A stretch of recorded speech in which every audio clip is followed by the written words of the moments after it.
继续来看南投清境农场杨美的表演，做超过20年了，是真受游客欢迎。也毋过最近，互动保团体来质疑虐待动物，讲当这个牧羊犬逼近的时阵，杨美会惊甲噗噗跳来弄互人，而且伫个舞台顶，安尼真粗鲁，甲杨美喙甲扳互开来看喙齿，佮甲因缀伫个涂骹剃这个羊毛。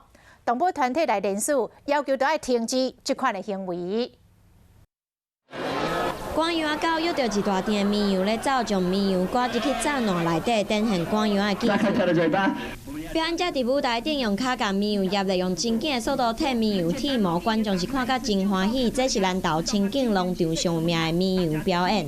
不过动保团体质疑这个行为会互羊仔惊到，而且对绵羊的动作伤粗鲁，认为是咧虐待动物。伫个发挥公共政策网络参与平台联署，目前已经有超过2400个人附议，到5000人都要进入相关部门回应的阶段。这样子1天2场下来，我们是观察这条线还蛮紧迫，然后包括说有绵羊，它其实有跛脚，就是他们现在这样就蛮好。对啊，因为你看它这样被剃，我觉得它好可怜。动保团体嘛认为，马仔的表演互马仔学摸黑行路嘛是虐待，绵羊表演互人质疑是虐待动物，有民众支持，嘛有民众感觉无虐待，而且讲纽西兰嘛有赶羊仔的狗仔咧赶羊仔，佫举办过世界剃羊毛比赛。